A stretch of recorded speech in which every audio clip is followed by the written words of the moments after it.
the Queen of Heaven, Tapanees. I do not know, believers, whether Zimbabweans have short memory or what. In 2022 and in 2023, I said doing elections in Zimbabwe is a waste of time under the current prevailing political conditions. Stop doing elections. Elections cost Zimbabwe a minimum of $500 million. The 280 that is published by the state is an under-declaration. It's an understatement.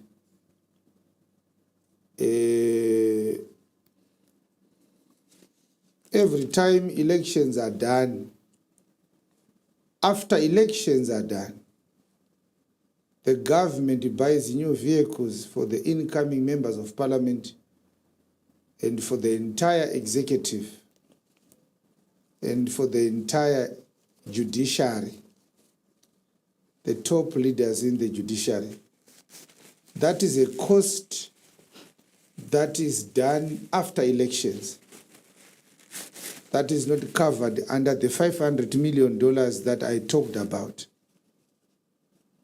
The $500 million involves the money that ZANU-PF uses to buy cars with which they do campaigns. They dish out cars to chiefs, masabuku, my chief, my headmen.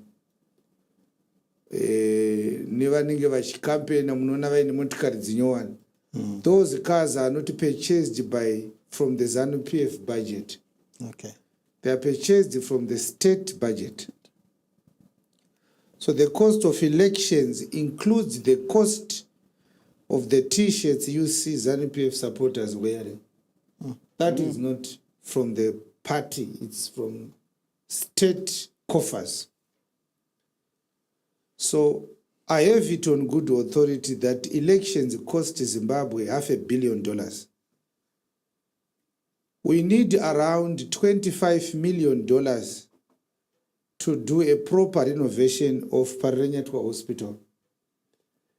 Between $25 to $30 million. Proper upgrade and proper renovations.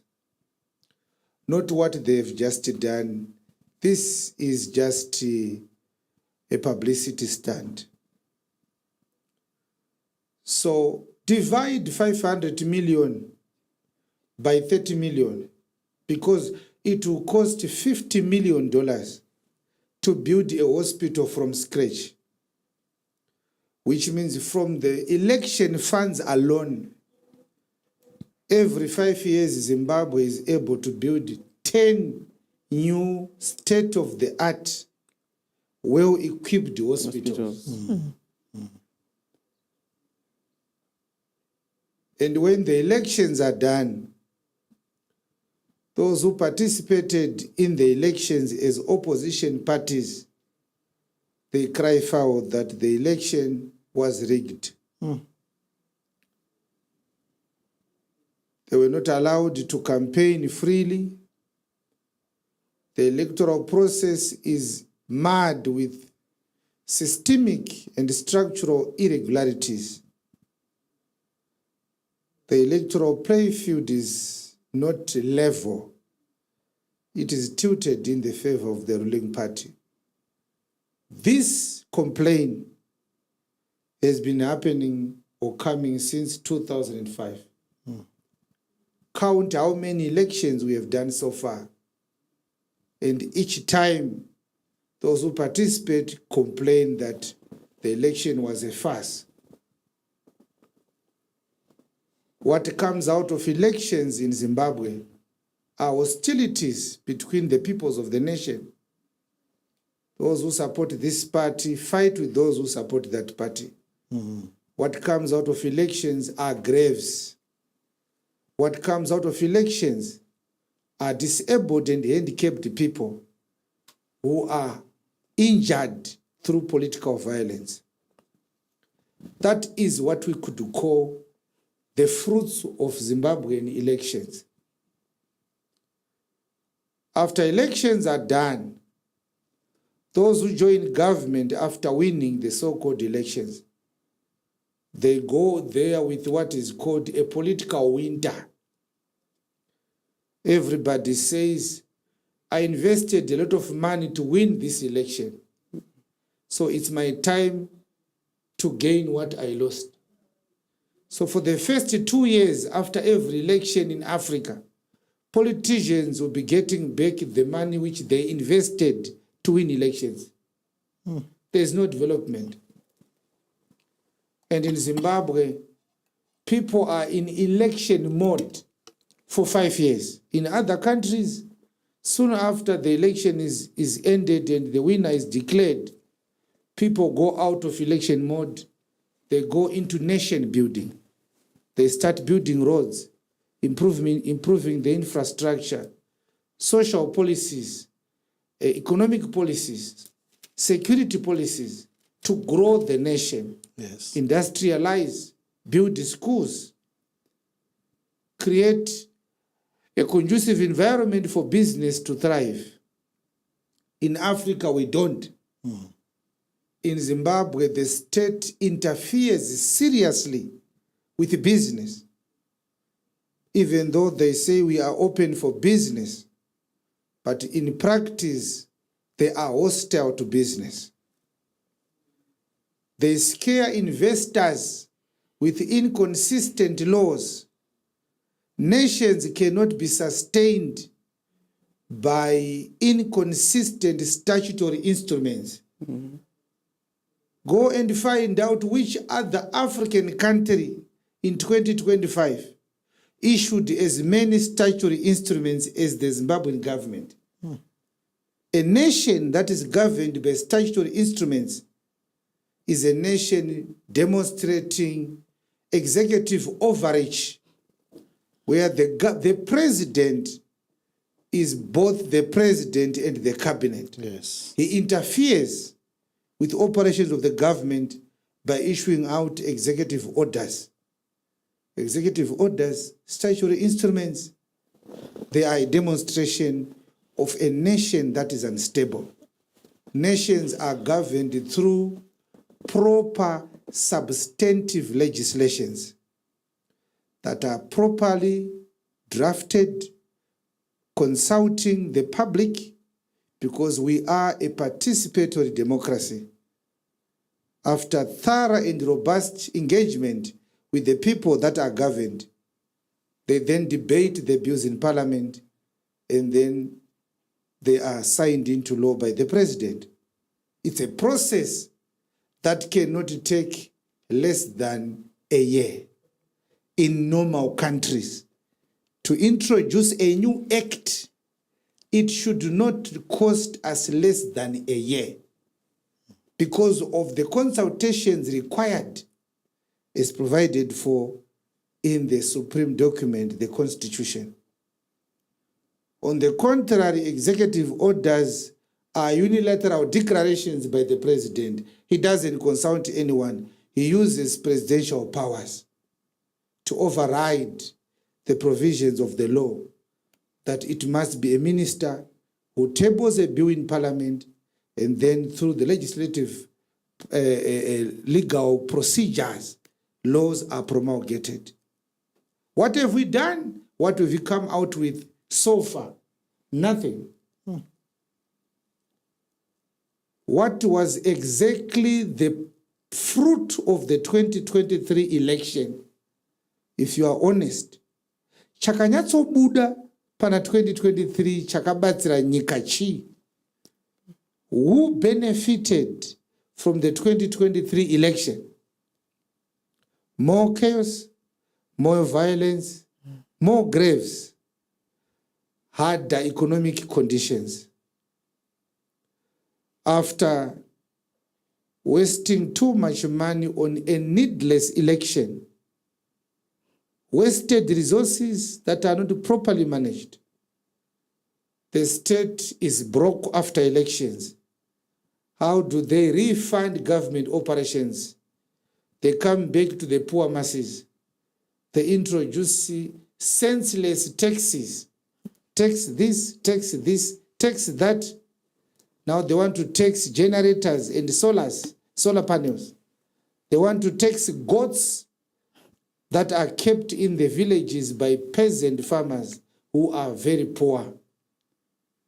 Zimbabwe is the highest taxed country in SADC. And yet there is no development. Why are they doing that? They want to raise money. I told you our government is broke. So my question is, this constitutional amendment, bill number 3, is saying elections interfere with projects and development. Let's extend the presidential and parliamentary terms with 2 more years to 2030.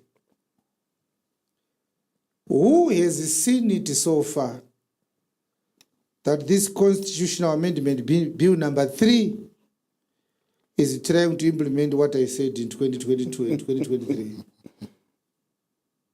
That elections are useless in Zimbabwe. That's what they're doing now. And it's not makazviona here kuti zvakataurwa naChiwenga kuti dai tambomira zvema-elections ndo zviri kutaurwa nenyika yese.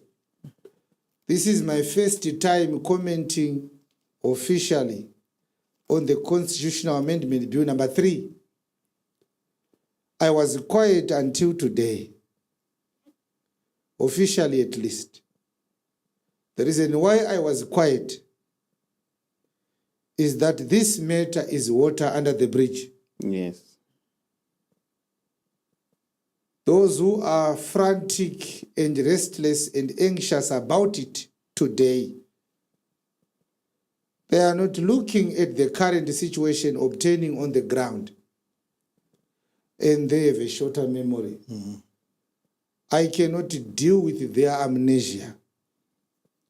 But my point is, foregoing elections to save lives and money, using that money to develop the country, I suggested it before the 2023 election.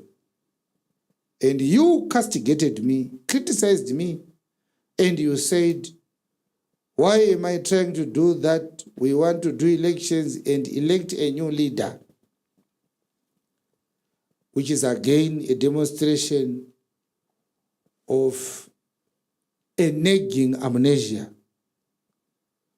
and a serious problem of oversimplifying the Zimbabwean political situation. Elections cannot change issues to do with who is governing Zimbabwe.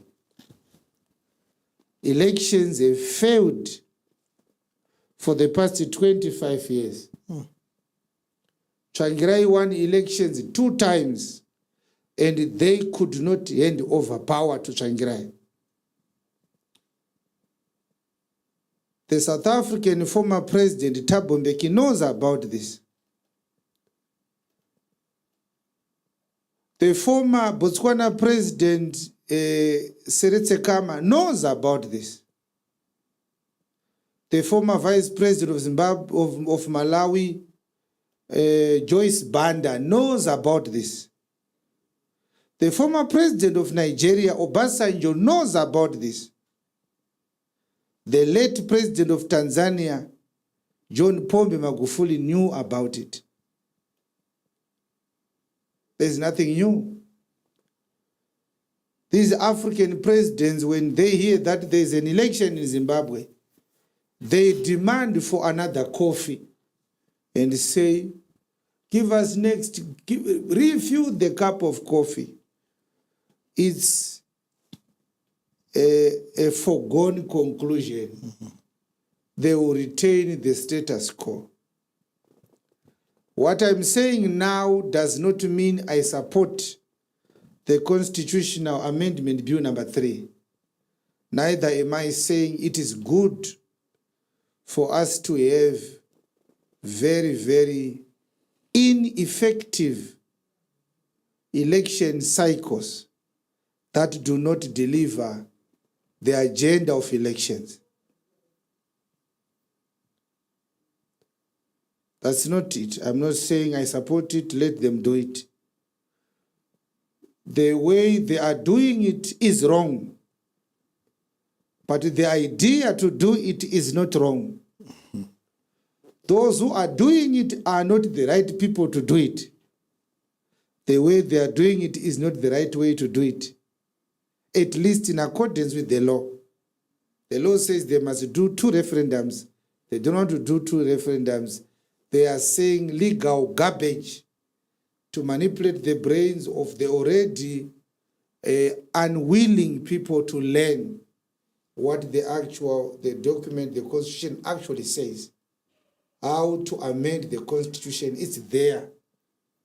It's not difficult to have a copy of the Constitution. You need just data to download it from the government repositories. So, as a church now, we do not put the idea of having a new president ahead of more important issues. We are a church that knows the law of God. Let's talk about elections in the allegory of a marriage. Elections is a system where a man marries a new wife.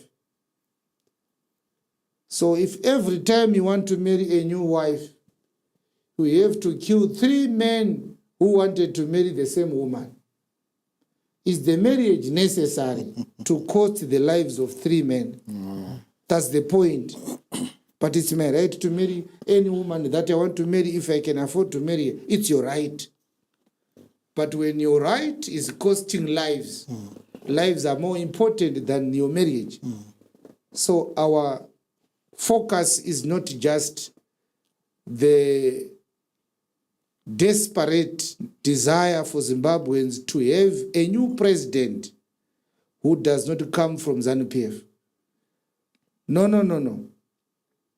In as much as that may be a very important conversation to have, our concern as the church is that every election that has happened in Zimbabwe since 1980 has costed somebody's life.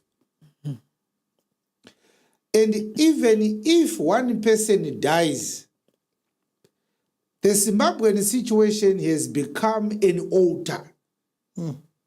Zimbabwe elections are an altar where the Zimbabwean sons and daughters die and their blood is spilled. That is an abomination. So every time we do elections, we lose human life. So elections are more important in Zimbabwe than the lives of the people that are to be governed after elections. That is a very worrisome paradox. To anybody who knows God, it's unacceptable. It doesn't matter who wins the elections. If somebody dies simply because he attended a political rally, that election is cursed by God. It doesn't matter who killed the person. It doesn't matter how many people died. One life is far too many when it comes to the principles of God. This is why we tell you Zimbabwe is cursed. I love my country, but according to the provisions of this book, our nation is cursed.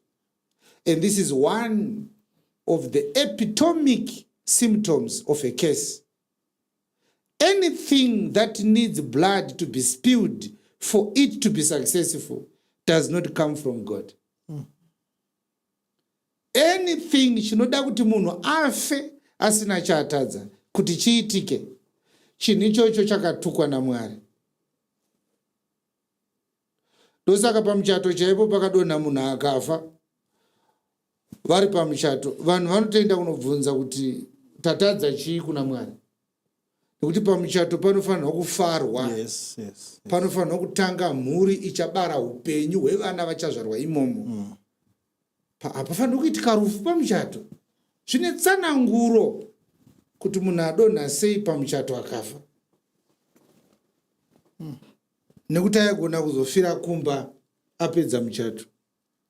Saka every time we do elections, after elections, some people are admitted into hospitals. Some people will be burying their relatives because of elections. That alone is a sign of a case. As I speak now, there is no proper database in Zimbabwe, even by NGOs, of how many people are missing in Zimbabwe because of politics. We don't know the actual number of missing people.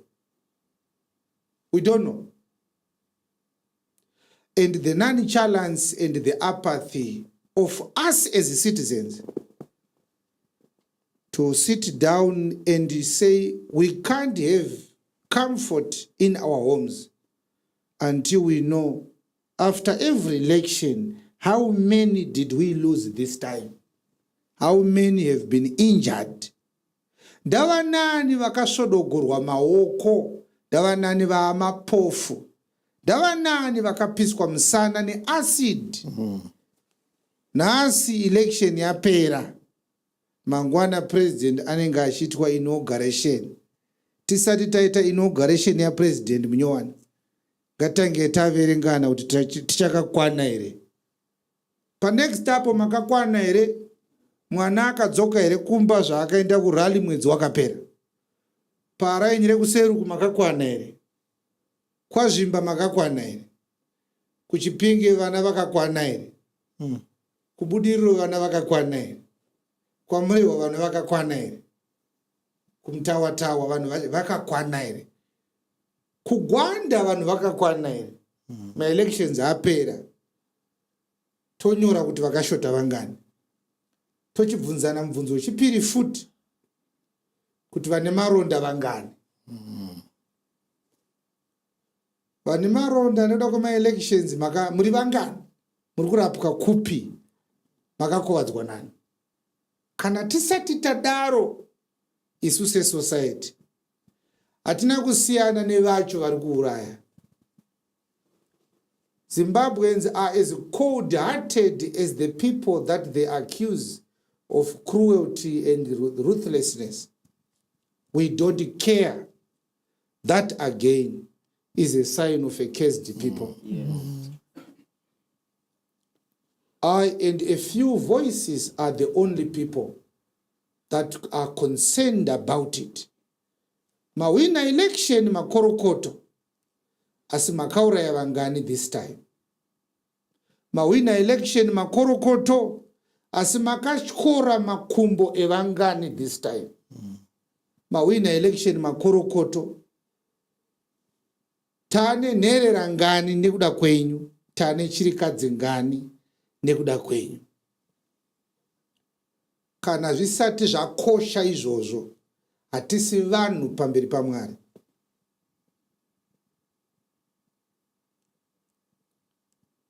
Hatisi vanhu pamberi paMwari. So I want to say it's a very sad conversation to have with a wrongly politicized population. The people of Zimbabwe have been wrongly politicized. They think that true elections is when their preferred candidate has won the election. That is political indoctrination. A proper, efficient, and unbiased election is where the electoral controlling body conducts the election in a fair manner so that the best candidate wins. Even if that best candidate is not your choice. MuZimbabwe vanhu vanoti kana weda asiri awina election yacho haina kuitwa zvakanaka. Ndo zvavanodzidziswa nevatungamiriri vavo. Kureva kuti hatisati tava mature enough kuziva kuti sezvakangoitawo kubhora. Bhora rinogona kutotambwa rikapera richinzi ratambwa zvakanaka. Asi timu yako yarohwa 4-0. Panenge pachinzi watambwa zvakanaka. Panenge pachingorehwa bedzi kuti refuri arefura zvakanaka. Zvekuti awina ndiani harisi basa rarefu iroro. Uye imi muchida henyu kuti Man U iwine.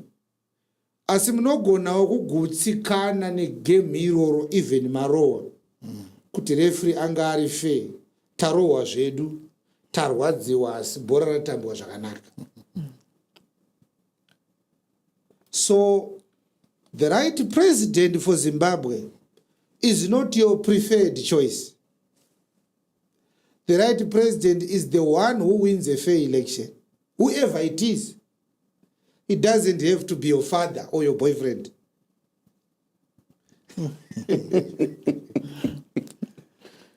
If you don't understand that, you are actually a dangerous citizen. Because you are going to demonstrate against an election outcome, not because the process was flawed, but because your candidate lost the election.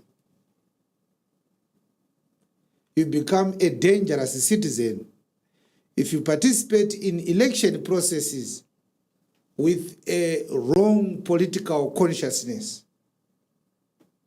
I support this candidate, but he lost. Even though he lost, I am happy that the election was conducted properly. But remember, that is also if it was conducted properly. Yes. We haven't had a proper election in Zimbabwe since 1980. In the 1980 elections, Joshua Nkomo was stopped from campaigning in Mashonaland by ZANU. They blocked him from campaigning that he may canvass for votes. Saka zvokurambidzwa kuita rally ivo vachiita rally imi muchirambidzwa nemapurisa hazvisi zvinyowani. Ngoma akazviitwa pamunozoti wina ningi paipai zivai kuti uyu paanga achida kumhanya mamakambata bhurukwa kudai ndobva masiya wenyu ndokumborumba uya kumberi mozoregedza uyu mozonoenda kumberi kumoti tawina. So our position as the church is that the current economic and social and political situation in Zimbabwe is not conducive for a free and fair election. We do not have an electoral management body that is competent to run a proper and credible election. ZEC is not impartial. It is incapable, not because of political bias only, but structurally speaking. Yes. The people that run ZEC are ZANU-PF stalwarts. So in a match between Manchester United and Liverpool, if the referee is a Liverpool fan, the game is biased before it started. You understand? Yes. Most of the senior election officials are former military officers who were once seen on TV declaring that they are ZANU-PF until they die. How can they supervise an impartial election? For the sake of human lives, it is wise for Zimbabwe to mature until it is able to run a credible election. Anybody who says, let's go to the ballot, notwithstanding that we are going to cry foul after the election, those are not patriots. They are greedy people who benefit from this election.